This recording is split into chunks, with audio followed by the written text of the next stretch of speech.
Le passage que nous avons regardé se trouve dans Proverbe 4. J'aimerais y revenir un instant parce que c'est une parfaite illustration de ce qu'est l'écoute. Alors, si vous vous demandez ce que signifie écouter la parole de Dieu, je peux vous illustrer en me basant sur mon expérience personnelle de Proverbe 4. Alors que j'étais là à l'hôpital, j'ai découvert ces versets et j'ai vu qu'ils m'offraient la santé ou les médicaments. Je me suis dit que j'allais les prendre comme tels.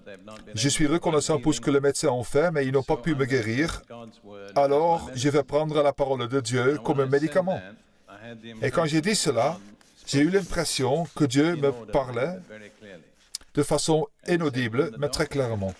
Il me disait, quand les médecins te donnent un médicament à prendre, les instructions pour le prendre sont sous le flacon. Il m'a dit, voici mon flacon de médicaments. Les instructions sont dessus. Tu ferais bien de le lire. J'y suis retourné et j'ai vu qu'il y avait 4 instructions pour prendre la parole de Dieu comme un médicament. Vous voyez, si un médecin vous donne un médicament, vous ne le prenez pas correctement, le médecin vous dira de ne pas vous attendre à ce qu'il vous fasse du bien. Alors, si vous avez ce passage devant vous, ou si vous préférez écouter, je vous donnerai 4 instructions pour prendre la parole de Dieu comme un médicament. Et tout le monde ici aura probablement besoin de cette directive à un moment ou à un autre de sa vie. Très peu d'entre nous vivent toute leur vie durant sans rencontrer la maladie. Alors, mémorisez-la pour être prêt quand la situation se présentera. Voici les 4 directives. Numéro 1, sois attentif à mes paroles. Numéro 2, prête l'oreille à mes discours. Numéro 3, ne les éloigne pas de tes yeux. Et numéro 4, gardez-les au fond de ton cœur. Considérons rapidement ce qu'impliquent ces 4 directives. Tout d'abord, sois attentif. Quand vous vous tournez vers la Bible et la parole de Dieu, vous devez lui accorder une attention totale. Ne vous laissez pas distraire. Essayez de vous couper de toutes les autres voix, influences ou impressions. Accordez une totale attention à la parole de Dieu. Après tout, c'est Dieu qui vous parle. Cela vaut la peine d'écouter ce qu'il a à dire. La deuxième instruction, c'est de prêter l'oreille ou d'incliner votre oreille. C'est une attitude d'humilité. En fait, cela me fait penser à l'Afrique parce que j'ai enseigné cela. À l'école primaire en Afrique, quand un élève vient voir le professeur avec son cahier d'exercice, il se tient devant lui, le livre ouvert, penche sa tête et incline son oreille. Autrement dit, il dit, vous êtes le professeur, je suis l'élève. Vous comprenez, cette attitude d'incliner son oreille signifie que vous voulez être enseigné, vous voulez être instruit, que vous avez besoin d'apprendre. Vous voyez, j'ai eu ce problème parce qu'il y avait dans l'idée, et cela remontait à des années, que si vous vouliez être chrétien, vous deviez vous attendre à être misérable la plus grande partie de votre vie. Je pensais que cela ne valait peut-être pas la peine d'être misérable pour cela. Et j'ai conservé cette attitude même après ma nouvelle naissance. Alors, tandis que j'étudiais la Bible, elle semblait sans cesse me dire que Dieu me voulait en bonne santé, fort et prospère. Et je continuais à me dire que c'était trop beau pour être vrai, que ça ne pouvait pas être ce que disait la Bible. Elle voulait sûrement dire autre chose. Alors que je raisonnais comme ça, le Seigneur m'a encore une fois parlé de façon inaudible et il m'a dit, qui est le professeur et qui est l'élève? J'ai dit, Seigneur, tu es le professeur et je suis l'élève. Il m'a demandé si je voulais le laisser m'enseigner. Et vous voyez, j'ai réalisé que je n'inclinais pas mon oreille. Je n'étais pas prêt à écouter. J'avais mes propres préjugés de ce que Dieu allait faire. Et s'il disait quelque chose de différent, je ne pouvais pas l'entendre. Pour ceux qui n'ont pas d'arrière-plan chrétien, vous n'avez peut-être pas ce problème. À bien des égards, vous partez avec un avantage, vous partez avec un esprit ouvert. Mais pour ceux d'entre nous, et il y en a beaucoup ici, qui ont un arrière-plan chrétien, nous avons probablement hérité d'un certain nombre de traditions et de préjugés qui ne sont pas en accord avec la Bible. Et c'est parfois très difficile pour nous d'entendre ce que Dieu dit, parce qu'il dit des choses différentes de ce à quoi nous nous attendons. Alors, la solution, c'est de prêter l'oreille, d'incliner notre tête, d'être humble, enseignable. J'ai été enseignant à différentes reprises. Je sais qu'il est impossible d'enseigner ceux qui ne le veulent pas. Vous pouvez faire tous les gestes, vous pouvez donner toutes les leçons que vous voulez, il n'y aura pas de résultat. Il faut donc qu'il y ait un désir d'être enseigné, une attitude de vouloir être enseigné. La troisième directive, c'est de ne pas les éloigner de tes yeux. Et cela, je pense, nécessite une concentration sur la parole de Dieu. Ne regardez pas en partie la Bible et en partie d'autres choses, parce qu'elles peuvent contredire ce que la Bible dit. En un sens, il s'agit de vous enfermer avec ce que Dieu vous dit à travers la Bible. Ne vous laissez pas distraire. Ne laissez aucune autre influence vous détourner de ce que Dieu vous dit. Dans l'enseignement, et je suis sûr que certains d'entre vous sont enseignants, nous enseignons aux futurs professeurs des écoles primaires qu'il y a deux moyens principaux pour capter l'attention des enfants, celui de l'oreille et celui de l'œil. Et l'enseignement utilise les deux. C'est pourquoi une vidéo est parfois plus efficace qu'un cours, vous comprenez? Parce qu'elle utilise l'œil autant que l'oreille, vous voyez. Dieu était en avance d'environ 3000 ans sur les professeurs de psychologie, car il parlait déjà de la porte de l'œil et de l'oreille. Le résultat final, c'est de les garder dans notre cœur. Le but de toutes ces instructions, c'est de laisser la parole de Dieu pénétrer dans notre cœur, le centre de la personnalité humaine. Le verset suivant de Proverbe, le verset 23, dit « Garde ton cœur plus que toute autre chose, car de lui viennent les sources de la vie. » Autrement dit, ce qui est dans votre cœur va déterminer le cours de votre vie. Gardez votre cœur.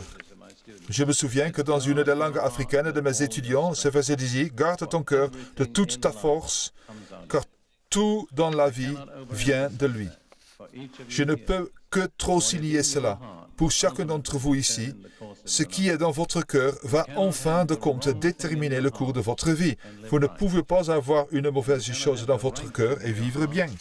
Et vous ne pouvez pas avoir la bonne chose dans votre cœur et vivre mal. Parce que le cœur est la source de toute vie. Et le but de ces instructions, c'est de nous montrer comment faire pénétrer la parole de Dieu dans notre cœur à travers l'oreille, l'œil, à travers une attention soutenue, à travers l'humilité, à travers notre désir d'être enseigné. Et quand vous mettez tout cela ensemble, c'est l'écoute. C'est ainsi que vient la foi. Que ce soit la maladie que vous combattez ou n'importe quel autre problème. Si vous avez besoin de foi, ce passage de Proverbe 4 décrit comment vous pouvez l'obtenir. Bien, nous allons voir d'autres effets de la parole de Dieu rapidement. Le suivant est la victoire sur le péché. Et dans le psaume 119, verset 11, David dit au Seigneur, « J'ai caché ta parole dans mon cœur, afin que je ne pêche pas contre toi. » Quand David dit « caché », une autre traduction moderne dit « J'en ai fait un trésor » ou « Je l'ai engrangé comme trésor ». Ainsi, David dit qu'il a engrangé sa parole comme un trésor dans son cœur, dans le centre même de son être. Vous remarquerez encore une fois l'importance du cœur. Si vous stockez la parole de Dieu dans votre cœur, elle va diriger le cours de votre vie. Et il dit qu'il ne veut pas pécher. Ma protection contre le péché, c'est de garder ta parole dans mon cœur. Quelqu'un a dit que le péché, soit vous éloignera de la Bible, ou que la Bible vous éloignera du péché. Tôt ou tard, l'un des deux va gagner. Si la Bible gagne, elle vous éloignera du péché. Dans le psaume 17, verset 4, nous avons un autre témoignage de David. David était un homme très honnête. Vous pouvez lire les psaumes et voir qu'il avait beaucoup de luttes avec le péché dans sa vie. Mais gloire à Dieu, à travers sa lutte, il peut nous donner la direction et nous aider. Psaume 17, verset 4. Quant aux actions de l'homme, par la parole de tes lèvres, je me suis gardé des voies du destructeur. Le destructeur, c'est un des titres de Satan. Ainsi, Satan a des sentiers dans lesquels il veut vous attirer parce qu'il vous amène tout droit à la destruction. Et certains ont des panneaux trompeurs. Ils indiquent le succès, le bonheur, la popularité. Et vous pensez que vous allez suivre ce chemin. Mais c'est un sentier qui ne conduit pas là, où dit, parce que le diable a mis là le panneau. Et pour vous garder de suivre ces sentiers qui vous conduiraient à votre perte et à la destruction, vous devez prêter attention à la parole de Dieu. C'est ce qui vous avertit, qui vous alerte, qui vous dirige, qui vous montre les pièges et les dangers. Dans le psaume 119, revenons y un instant, verset 9, 2 versets avant, le psalmiste dit « Comment le jeune homme rendra-t-il pur son sentier en se dirigeant d'après ta parole ?» C'est un vrai problème pour les jeunes. Ce n'est pas seulement pour les jeunes, mais spécifiquement pour un certain âge de la vie. Encore une fois, je pense à l'Afrique. En gros, l'attitude des Africains, c'est qu'il n'est pas possible pour un jeune homme ou une jeune fille de mener une vie pure. Ce n'est pas naturel. Et nous avons dû combattre cela avec la parole de Dieu.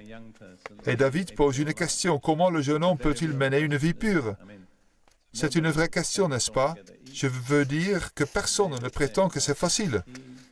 Mais David répond que c'est en se dirigeant d'après ta parole. Encore une fois, la parole de Dieu vous éloignera du péché, ou le péché vous éloignera de la parole de Dieu. Si vous vous trouvez que vous commencez à moins vous intéresser à la Bible, vous devriez vérifier ce qui prend la place de la Bible dans votre vie, parce que ça peut être désastreux. La Bible ne donne pas simplement la victoire sur le péché, mais elle donne la victoire sur Satan. C'est très, très important. Satan est l'ennemi de tous les croyants. Il s'oppose continuellement à nous. Il cherche à nous égarer, à nous induire en tentation. Mais il n'a pas de gagner. Nous pouvons le vaincre. Nous avons une arme, et c'est la parole de Dieu. Dans Éphésiens 6, Paul parle de l'armure du chrétien, et il fait remarquer que nous sommes tous en guerre. Une guerre spirituelle et non pas physique. Nous ne combattons pas la chair et le sang. Une version de la Bible dit que nous ne combattons pas des personnes avec des corps, mais des êtres spirituels et des forces spirituelles. Comme c'est une guerre spirituelle, nous devons avoir des armes spirituelles. Et Paul cite nos armes spirituelles dans Éphésiens 6, mais j'aimerais simplement me focaliser sur la dernière, au verset 17. Il dit, « Prenez le casque du salut, c'est ce qui protège votre tête. » Et laissez-moi vous dire que c'est l'espérance. 1 Thessaloniciens 5, 8 dit, « Le casque de l'espérance. » Je n'avais pas intention de parler de cela, mais je pense que Dieu le veut, parce qu'il y a tant de personnes qui ont des problèmes de dépression. Je ne vais pas le faire, mais si je demandais combien d'entre vous se sont battus contre la dépression, l'humeur morose, le pessimisme, beaucoup d'entre vous lèveraient la main. Je serai le premier. J'ai eu une très grande lutte contre la dépression dans les premières années de mon ministère. J'ai été sauvé, baptisé dans l'Esprit, et je gagnais des âmes pour le Seigneur. Mais ce nuage sombre se posait sur moi, m'enfermait et me courbait. Et je me suis battu contre, j'ai lutté, j'ai fait tout ce que je savais, mais rien ne marchait. En fait, plus j'essayais, pire c'était. J'en étais arrivé à un désespoir réel. Quand j'ai lu le chapitre 61 du prophète Ésaïe, verset 3, où Dieu dit qu'il nous donnera un vêtement de louange au lieu d'un esprit d'abattement. Quand j'ai lu ces paroles, le Saint-Esprit m'a dit, c'est ton problème. C'est un esprit méchant qui te tourmente. Ce n'est pas toi, ce n'est pas ton esprit, c'est une autre personne à l'œuvre dans tes pensées. Ensuite, je n'avais besoin que d'un autre passage qui est Joël 2, 32. Alors quiconque invoquera le nom de l'Éternel sera délivré. J'ai donc prié et j'ai dit à Dieu, Seigneur, délivre-moi de cet esprit de lourdeur, de dépression, dans le nom de Jésus. Et Dieu m'a délivré. Puis Dieu m'a montré que je devais avoir quelque chose pour protéger mes pensées. Et j'ai pensé à l'armure et je me suis dit que ce devait être le casque. Éphésiens 6, 17 l'appelle le casque du salut. Et je me suis dit, je suis sauvé, est-ce que j'ai besoin du casque du salut? Pourtant, Paul dit aux chrétiens sauvés de prendre le casque du salut. Et je ne savais pas ce que c'était, mais j'ai regardé un passage parallèle dans 1 Thessaloniciens 5, 8 qui dit « Et ayant pour casque l'espérance du salut ». Alors je me suis dit, mon casque, c'est l'espérance. C'est ce qui va protéger mes pensées. J'ai ensuite étudié et j'ai vu que dans la Bible, l'espérance est une attente confiante du bien. Et Dieu m'a montré que je devais changer tout mon modèle de pensée. J'étais par nature pessimiste. En fait, mis à part le fait que j'étais né pessimiste, j'ai été élevé pour être pessimiste. Dans ma famille, si vous ne vous faisiez pas de soucis, vous devriez justement vous en soucier. J'ai réalisé que j'avais tout un arrière-plan à changer. Je devais mettre le casque du salut, une attente du bien. Voici comment j'ai fait. Chaque fois que j'avais une pensée négative sombre, je la remplaçais systématiquement par un passage de l'écriture positive. Et peu à peu, c'est devenu automatique. Alors, aujourd'hui, merci Seigneur, je n'ai plus ce problème. Je veux dire que nous pouvons tous être parfois attaqués par des pensées négatives, mais dans l'ensemble, la dépression n'est pas mon problème. C'est du passé. J'ai dû être délivré de l'esprit, mais j'ai commencé à protéger mes pensées. Je n'avais pas l'intention de dire ces choses, mais c'est probablement pour le bien de personnes ici. Il y a un casque. C'est le salut. C'est l'espérance. Si vous étudiez la Bible en tant que chrétien, il n'y a aucune raison de ne pas avoir d'espérance. Il y a toujours une raison biblique d'avoir de l'espérance, mais vous devez trouver les raisons et les mettre en pratique. J'aimerais continuer avec l'affirmation suivante, celle dont je voulais vous parler. Prenez l'épée de l'Esprit, qui est la parole de Dieu. Ainsi, notre arme d'attaque contre Satan est la parole de Dieu. Certains d'entre vous ont probablement entendu cela, car il y a beaucoup d'enseignements sur cela aujourd'hui. Il y a deux mots grecs différents pour parole. Il y a logos et rhéma. Logos est la parole globale de Dieu, tout le conseil de Dieu, le Dieu éternel, la parole de Dieu. Rhéma est la parole prononcée de Dieu. Et le mot utilisé ici est rhéma.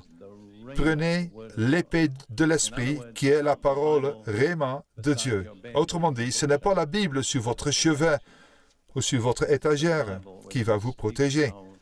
C'est la Bible que vous proclamez par la foi et que vous citez. C'est l'épée de l'Esprit Et elle est si tranchante que chaque fois que vous faites cela, le diable recule. Il a peur de l'épée de l'esprit. Notre modèle parfait pour cela, c'est Jésus. Dans Matthieu 4, quand Satan vient pour le tenter, comment Jésus a-t-il répondu? Par 3 fois, il a dit quoi? Et il est écrit. Qu'est-ce que c'est? C'est l'épée de l'esprit. Et Satan l'a laissé. Il n'a pas de réponse à l'épée de l'esprit. Vous pouvez lui donner toutes sortes de raisons psychologiques, il ne sera pas impressionné. Mais quand vous citez simplement l'Écriture et quand vous l'appliquez personnellement, vous pouvez le faire fuir.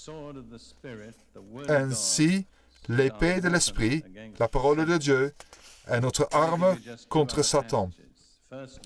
Laissez-moi vous donner 2 autres passages. 1 Jean 2, verset 14. 1 Jean 2, 14. Dans la deuxième partie du verset, Jean dit, « Je vous ai écrit, jeunes gens, parce que vous êtes forts, que la parole de Dieu demeure en vous, et que vous avez vaincu le mauvais. » Qui est le méchant, le mauvais? Satan. Jean fait 3 affirmations sur ces jeunes gens. Ils sont forts, ils ont vaincu Satan, et la raison, c'est la 3e affirmation. La parole de Dieu habite en vous. Si la parole de Dieu demeure en vous, cela vous donnera la force spirituelle et la victoire sur Satan. Dans Apocalypse 12, verset 11, nous avons un exemple de cela. C'est une image, je crois, du grand conflit de la fin des temps entre le peuple de Dieu et le peuple de Satan. Et le diable lui-même est personnellement investi. Le verset 11 d'Apocalypse 12 nous donne la clé de la victoire. Il est dit, c'est le peuple de Dieu, l'ont vaincu. C'est Satan, le Eul, vaincu grâce au sang de l'agneau et grâce à la parole de leur témoignage. Ils n'ont pas aimé leur vie au point de craindre la mort. Comment avons-nous la victoire sur Satan? Par le sang de l'agneau, par la parole de notre témoignage. J'ai une façon d'expliquer cela que j'ai partagée avec des milliers de personnes. Je dis aux gens, si vous pouviez me payer, il n'y aurait pas d'argent pour exprimer la valeur. Mais je ne demande pas de paiement, vous comprenez? Cette vérité n'a pas de prix. Comment vaincre Satan? Par le sang de l'agneau et par la parole de notre témoignage. Voici mon explication.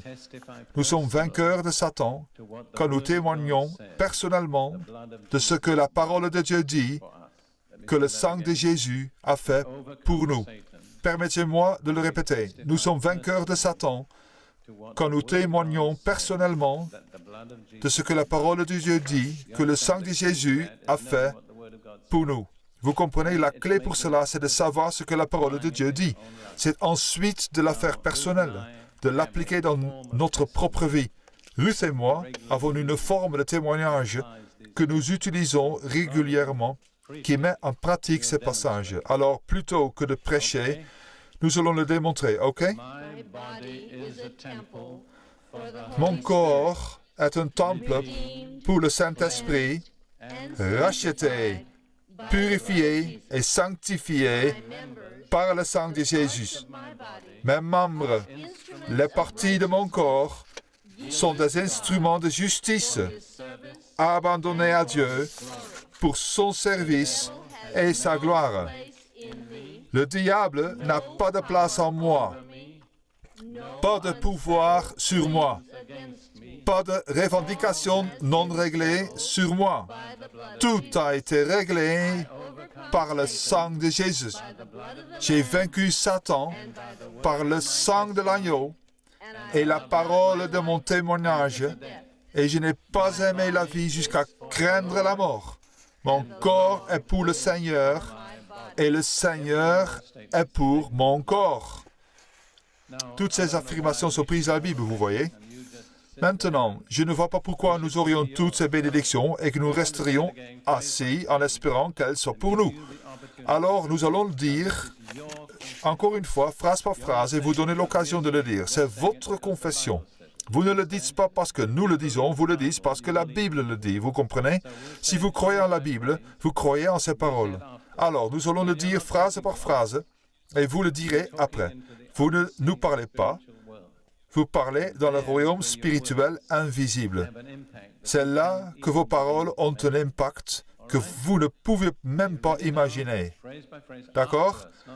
Êtes-vous prêts maintenant? Phrase par phrase, après nous, pas avec nous. Mon corps est un temple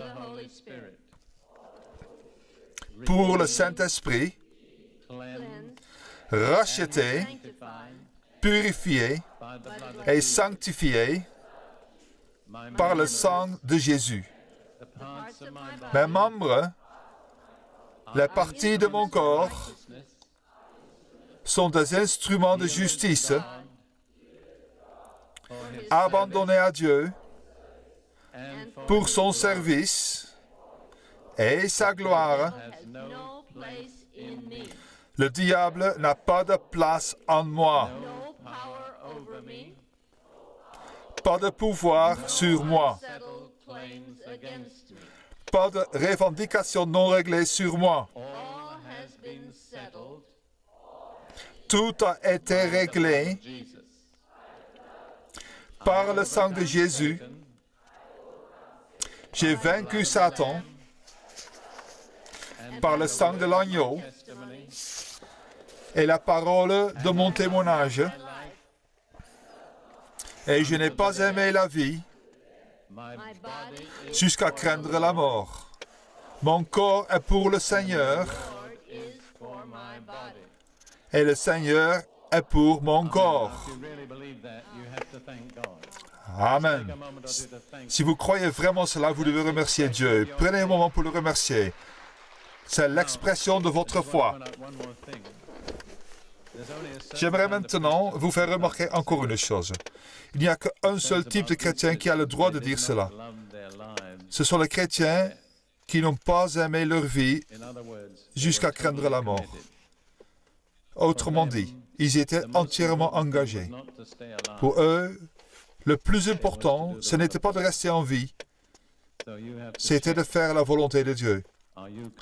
Vous devez vérifier. Êtes-vous engagé? Satan n'a pas peur des chrétiens qui ne s'engagent pas. Il se rit d'eux. Mais les chrétiens engagés le menacent parce qu'il ne peut pas le vaincre. Vous voyez? Bien, c'est juste un exemple de la parole de Dieu utilisée comme une arme contre Satan. Maintenant, nous allons voir un autre aspect de la parole de Dieu qui est de purifier, de laver ou de sanctifier.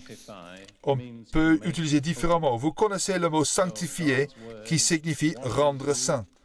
Ainsi, la parole de Dieu nous lave, nous purifie, nous sanctifie. Pas extérieurement, mais intérieurement. Vous savez combien c'est terrible d'être vraiment sale, d'avoir chaud et d'être collant sans pouvoir se laver? Vous ne pouvez que supporter. Je peux dire qu'en tant que soldat dans l'armée en temps de guerre, nous avons été souvent dans cet état. Mais pensez combien c'est pire d'être sale de l'intérieur et de n'avoir aucun moyen de se laver. Quel privilège sans prix de savoir comment nous pouvons nous purifier. Pensez aux milliards de gens sur la terre aujourd'hui qui ne savent pas comment se purifier. Quel privilège nous avons. Lisons Éphésiens 5, 25, versets 25 jusqu'à 27. Paul compare la relation entre un mari et sa femme à celle entre Christ et son Église, qu'il appelle l'épouse de Christ. Et voici ce qu'il dit. Maris, aimez vos femmes. Permettez-moi de faire une pause pour dire à vos maris que ce n'est pas une recommandation, mais un ordre. Il y a un livre, je ne sais pas si vous le connaissez. Il a un titre assez long. Faites-vous une faveur, aimez votre femme. Et vraiment, c'est stupide de ne pas aimer sa femme, je vous le dis. Bien.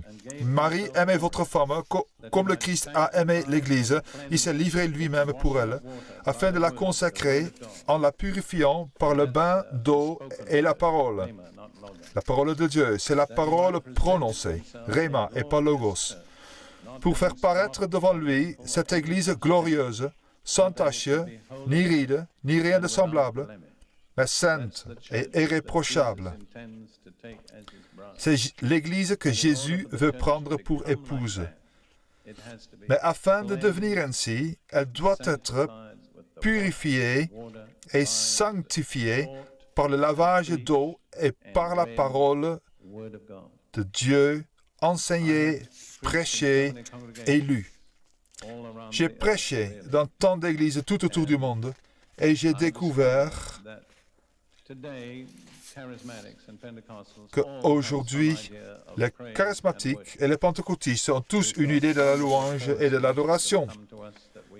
Nous avons des cantiques magnifiques qui nous sont parvenus pour que nous puissions chanter, taper des mains, crier, nous enthousiasmer. C'est bien, mais j'ai découvert qu'il y a une différence dans une église où la parole de Dieu est régulièrement enseignée. Il y a une pureté et une sainteté dans leur adoration que vous ne trouvez pas dans une église qui ne fait qu'exprimer ses sentiments, mais n'a pas été purifiée par la parole de Dieu. La seule façon d'avoir une véritable adoration pure, c'est d'être régulièrement lavé et sanctifié par la parole de Dieu. Et c'est vraiment la responsabilité du ministère dans l'Église. C'est d'être sûr que le peuple de Dieu est régulièrement purifié par la parole de Dieu. Bien sûr, nous avons aussi notre responsabilité personnelle, chacun d'entre nous, d'exposer nos cœurs, notre esprit et nos vies à la parole de Dieu et de nous laisser laver, purifier et débarrasser de toutes sortes de débris, de saleté et de choses qui empêchent notre vie spirituelle et notre croissance. C'est un autre effet de la parole de Dieu. Nous avons ensuite un autre aspect vraiment important de la parole de Dieu, c'est qu'elle est un miroir. Regardons l'épître de Jacques un instant. Chapitre 1 et verset 23.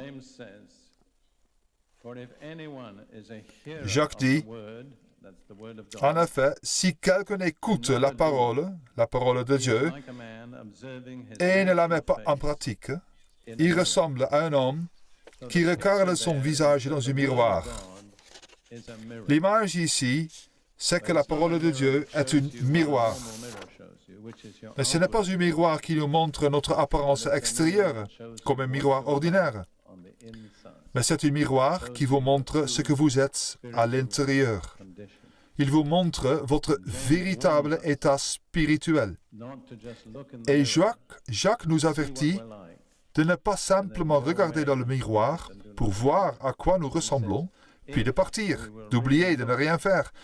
Mais il dit que si nous voulons vraiment regarder dans la parole de Dieu comme un miroir, elle va nous montrer notre réel état intérieur.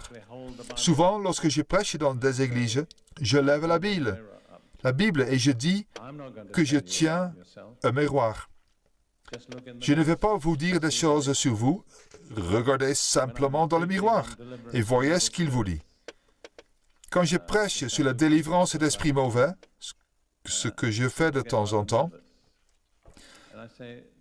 les gens deviennent nerveux. Je leur dis de ne pas l'être. Tout va bien se passer. Je ne vais pas bondir de l'estrade en pointant un doigt menaçant vers vous et vous dire que vous avez un démon. Ce n'est pas cela. Ce n'est pas ainsi que ça se passe. Je tiens le miroir et je vous laisse vous regarder dedans. Et après cela, c'est vous qui décidez ce que vous allez faire par rapport à ce que le miroir vous a montré. Regarder dans le miroir est extrêmement important pour notre croissance et notre combat spirituel. Dans 2 Corinthiens 3, 18, verset 18, Paul dit quelque chose qui est vraiment très beau. Il dit, « Nous tous qui, sans voile sur le visage, contemplons comme dans un miroir la gloire du Seigneur, nous sommes transformés à son image de gloire en gloire par l'Esprit du Seigneur. Tout est au présent continu, tant que nous regardons continuellement dans le miroir. Tant que nous regardons continuellement dans le miroir, nous y voyons continuellement la gloire de Dieu révélée. Et en regardant, le Saint-Esprit nous change à l'image de ce que nous voyons, de gloire en gloire. C'est merveilleux. Mais cela ne marche que si nous regardons dans le miroir. Si vous détournez les yeux du miroir, le Saint-Esprit n'agit plus. Vous devez donc continuellement regarder dans le miroir de la parole de Dieu pour voir ce que Dieu veut faire de vous. Et plus vous regardez, plus ce sera glorieux. Ce n'est pas statique. Paul dit que c'est de gloire en gloire. Vous obtenez un aperçu de ce que Dieu veut faire de vous en Christ et vous pensez que c'est merveilleux. Et la fois suivante, quand vous regardez, Dieu vous montre que ce n'était qu'une étape et qu'il y a bien plus. Mais s'il vous plaît, retenez bien ici, le Saint-Esprit ne peut agir que si vous regardez dans le miroir. Quand vous détournez les yeux du miroir, le Saint-Esprit cesse d'agir en vous. Si vous voulez être changé, passez du temps à regarder dans le miroir, et en regardant dans le miroir, le Saint-Esprit sera fidèle pour vous changer. Vous voyez, il y a une chose que je découvre aujourd'hui dans le monde, c'est que la plupart des gens ont une mauvaise image d'eux-mêmes. Ils ne pensent pas à eux de façon très positive. Et malheureusement, c'est aussi vrai de nombreux chrétiens.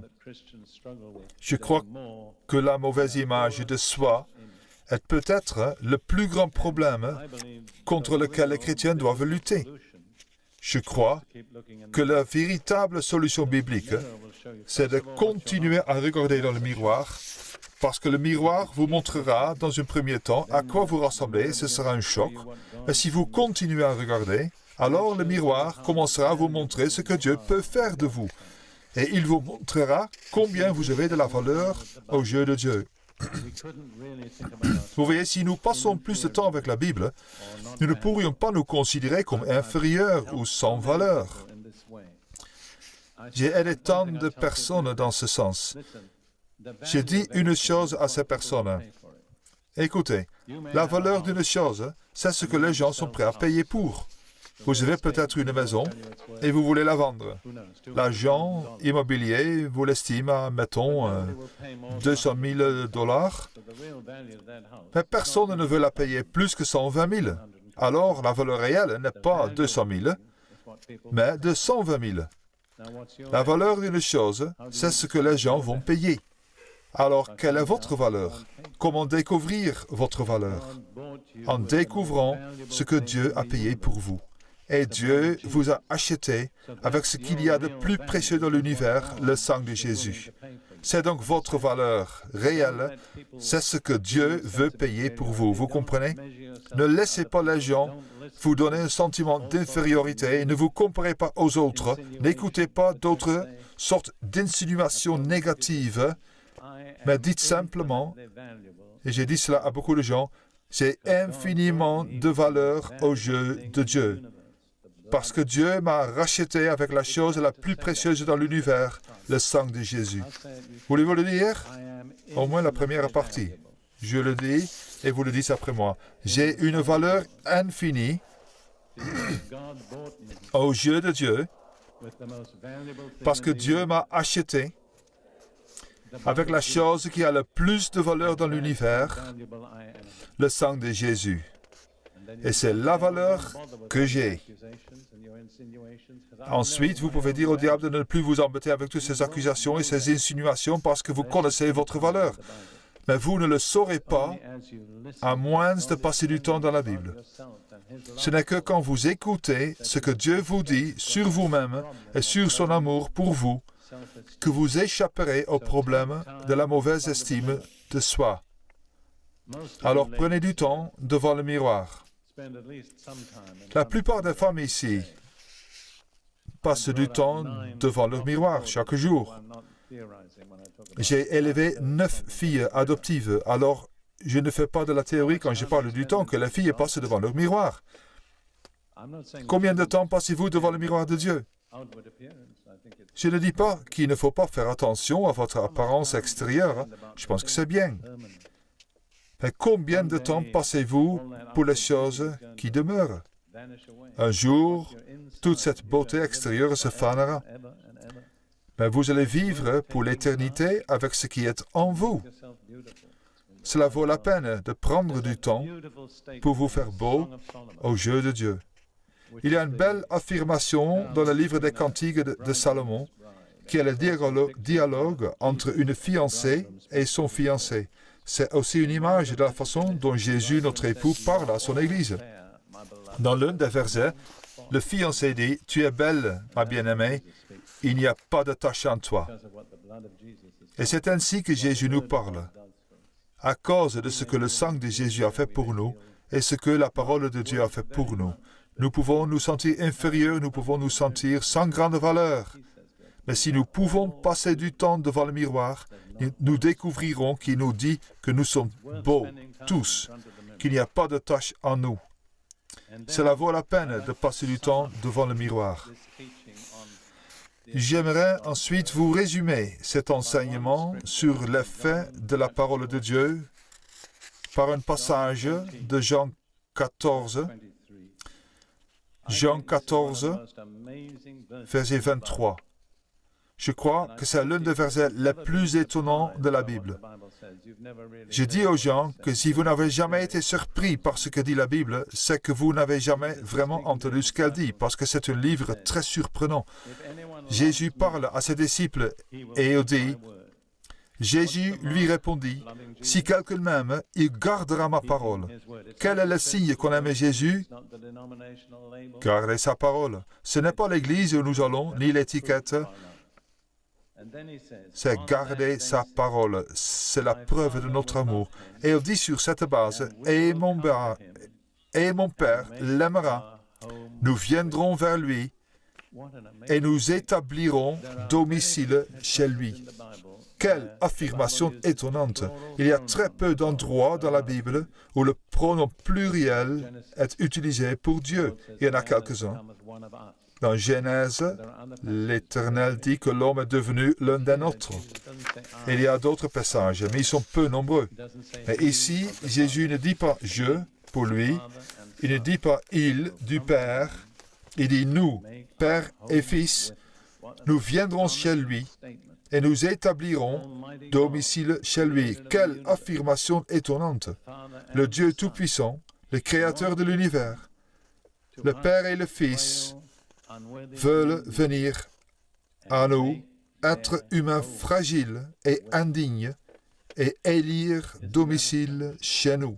N'est-ce pas étonnant? Mais quelle est la condition? Garder sa parole. L'écouter, agir, l'appliquer, la vivre. Et c'est sur cette base, chacun peut devenir une demeure pour le Dieu Tout-Puissant. Vous voyez, l'une des choses étonnantes dans la Bible, c'est que le véritable but de l'Évangile n'est pas de nous amener au ciel, mais d'amener le ciel jusqu'à nous. Le dernier chapitre dans la Bible ne nous fait pas tous monter au ciel. C'est la nouvelle Jérusalem qui vient sur terre. Et il est dit ensuite que le tabernacle de Dieu est parmi les hommes.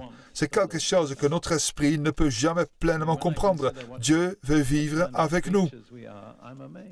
Quand je considère le genre de créatures que nous sommes, je suis étonné. Mais le message de la Bible est cohérent.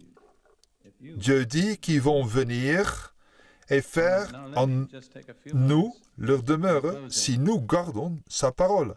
Permettez-moi de prendre quelques instants pour terminer, pour vous donner quelques suggestions pour recevoir la parole de Dieu. Je vous ai parlé de ce qu'elle allait faire, de certaines choses. Il y en a bien plus. Permettez-moi de prendre un petit peu de temps pour vous dire comment la recevoir. J'aimerais commencer par un passage qui peut vous surprendre en Ésaïe 66, le dernier chapitre d'Ésaïe, les 2 premiers versets.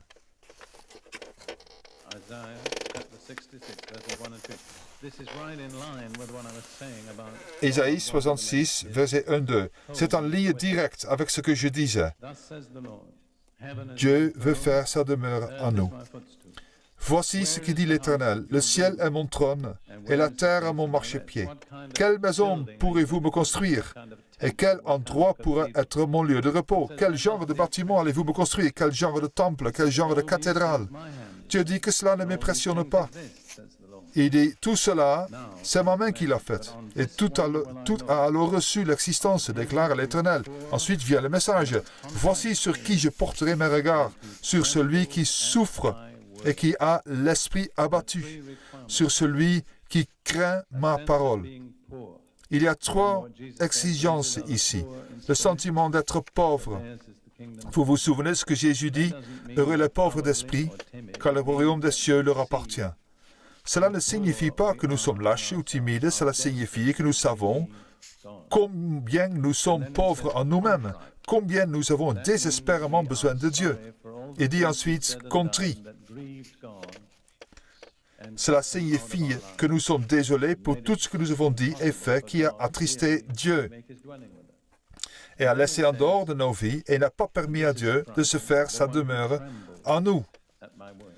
Puis il dit, et c'est surprenant, celui qui tremble à ma parole. Ainsi, l'une des exigences pour recevoir la parole de Dieu, c'est de trembler en sa présence. Le tremblement exprime la peur, la crainte. Je crois que ce que j'ai dit précédemment l'explique. Si on nous disait que Dieu le Père et Dieu le Fils vont entrer dans ce bâtiment dans les 5 minutes, je ne sais pas ce qu'il en serait de vous, mais moi je tremblerais. Je me dirais, suis-je prêt? Que vont-ils faire? Qu'attendent-ils? Comment nous, pauvres humains terrestres, pouvons-nous affronter Dieu le Père et Dieu le Fils? Mais Jésus a dit que si nous gardons sa parole, son Père et lui viendront et feront le demeure en nous. Alors, je comprends pourquoi Dieu s'attend, en un sens, à ce que nous tremblions à sa parole. Parce que Dieu, en personne, vient dans nos vies. J'ai souvent dit aux gens que s'ils voulaient savoir quelle était leur attitude envers Dieu, il fallait voir leur attitude envers la parole, parce que c'est votre attitude envers Dieu. Vous n'aimez pas plus Dieu que vous n'aimez sa parole. Vous n'obéissez pas plus à Dieu que vous n'obéissez à sa parole. Vous ne faites pas plus de place à Dieu dans votre vie que vous n'en faites pour sa parole. Alors, si vous voulez savoir combien Dieu compte pour vous, découvrez combien sa parole compte pour vous. C'est la réponse, parce que la parole est la façon dont Dieu vient dans nos vies. Je ne crois pas que Dieu veuille que nous soyons effrayés, mais je crois qu'il veut que nous soyons respectueux. Je crois qu'il veut un sentiment de crainte. Je ne peux pas entrer là-dedans, mais l'une des expressions les plus fréquemment utilisées dans la Bible est la crainte du Seigneur. Cela ne signifie pas que vous avez peur d'être puni.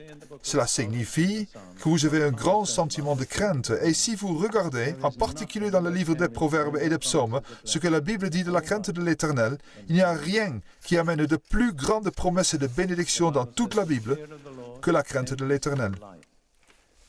La Bible dit que la crainte de l'Éternel mène à la vie et que celui qui la possède demeurera satisfait et ne sera pas visité par le mal. Pensez-y. Elle mène à la vie. Si vous l'avez, soyez toujours satisfait et vous ne serez pas visité par le mal. Si vous avez une concordance ou un autre moyen de recherche, prenez du temps pour voir ce que la Bible dit de la crainte de l'Éternel. En fait, nous arrivons à ce que je vais enseigner maintenant, parce que l'exigence suivante qui est vraiment liée, c'est d'être humble et de craindre Dieu. Le psaume 25 est l'un de mes préférés, et il nous dit, le genre de personne que Dieu se souciera à enseigner. Vous savez, vous pouvez étudier dans une école biblique ou participer à un séminaire. Ça ne signifie pas nécessairement que Dieu vous accepte en tant qu'élève, vous voyez. Dieu choisit ses élèves selon leur caractère et non selon leur connaissance intellectuelle ou leur diplôme. Le psaume 25 nous dit ce que Dieu recherche, ce qu'il veut accepter comme élève. Psaume 25, versets 8 et 9. L'Éternel est bon et droit. C'est pourquoi il montre aux pécheurs la voie. Il conduit les humbles dans la justice. Il enseigne aux humbles sa voie. Quelle est la condition ici? L'humilité. Exact. Une ancienne traduction disait douceur. Je préfère ce terme parce que je crois que c'est une meilleure traduction. Puis dans la même psaume, verset 12, « Quel est l'homme qui craint l'Éternel?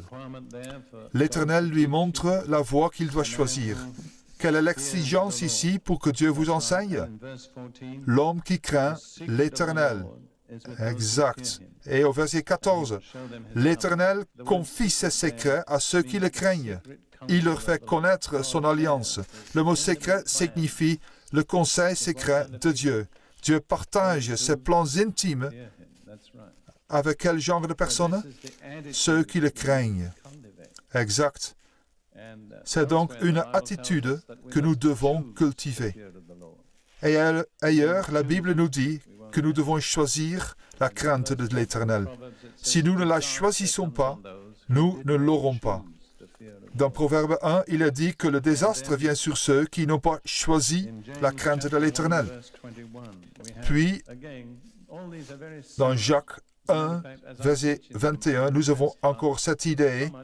Tout cela est très similaire. En fait, en enseignant, je suis impressionné de voir combien il souligne exactement la même chose. Jacques 1, 21.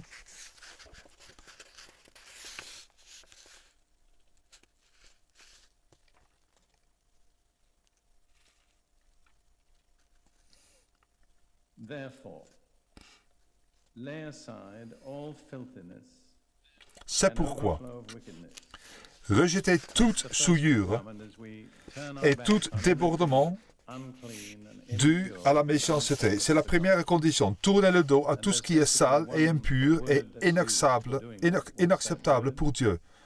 Il y a un mot pour désigner cette action. Quel est le mot? Je ne vous entends pas. Repentance, exact. Se repentir signifie se détourner de tout ce qui ne plaît pas à Dieu et qui lui est insupportable. Tournez-leur le dos. Alors Jacques dit, rejetez toute souillure et tout débordement dû à la méchanceté et accueillez avec douceur la parole de Dieu qui a été plantée en vous et qui peut sauver votre âme. Alors, comment allons-nous la recevoir? Avec quoi? Avec douceur, exact. Vous voyez, tout dit la même chose, vraiment. Puis, vous devez être prêt pour agir selon ce que dit la parole. Dans Jean 7, verset 17, Jésus dit, « Si quelqu'un veut faire la volonté de Dieu, il saura si mon enseignement vient de Dieu ou si je parle de ma propre initiative. » Jésus dit que si tout ce qui vous intéresse, c'est la connaissance, Dieu ne vous rencontrera pas. Mais si vous voulez faire la volonté de Dieu, alors Dieu vous montrera la vérité.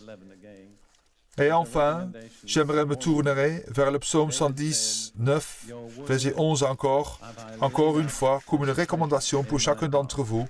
David dit, « Je serre ta parole dans mon cœur afin de ne pas pécher contre toi. » Je vous conseille, si vous voulez vraiment la bénédiction de Dieu et la prospérité, dans le sens le plus vrai du terme, de serrer la parole de Dieu dans votre cœur.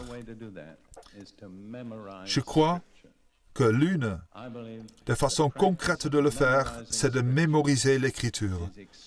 Je crois que la pratique de la mémorisation de l'Écriture est extrêmement importante. La Bible parle de ceux qui méditent la parole de Dieu. Mais si vous n'avez pas la parole de Dieu en vous, vous ne pouvez pas méditer là-dessus. Il faut l'avoir mémorisée pour la méditer. J'aimerais partager quelque chose que Ruth et moi avons lu dans le livre qui s'intitule « L'Église en Chine » de Carl Lawrence. Je ne sais pas si certains d'entre vous l'ont lu. Je dirais que c'est un excellent livre.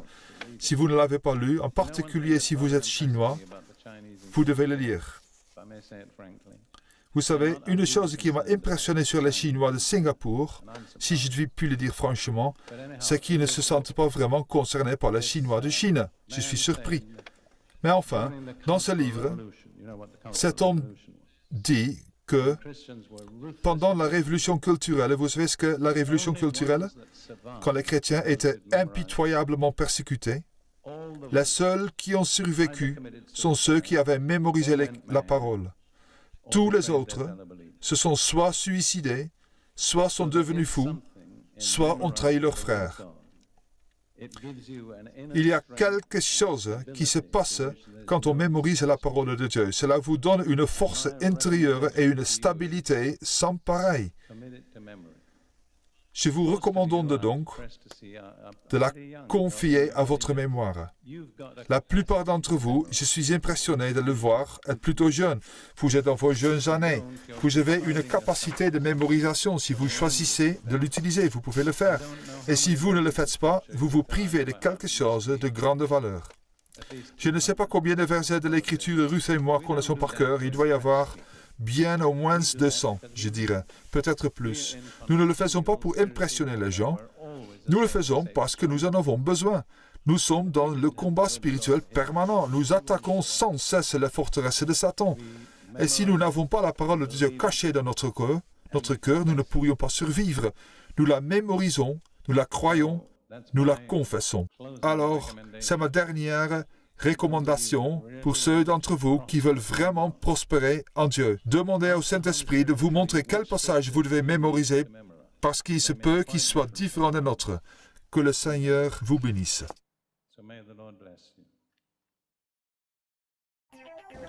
Bonjour, j'espère vraiment que ce message de Derek Prince a été une bénédiction pour vous. Quand vous allez sur notre site web et vous voyez l'adresse de notre site web ci-dessous, vous allez trouver encore plus d'une centaine d'articles de Derek Prince que vous pouvez télécharger gratuitement et aussi d'autres messages audio et vidéo de Derek Prince. Vous pouvez aussi vous inscrire gratuitement sur la méditation que vous pouvez recevoir gratuitement tous les jours également sur notre site web. Que Dieu vous bénisse et j'espère à bientôt.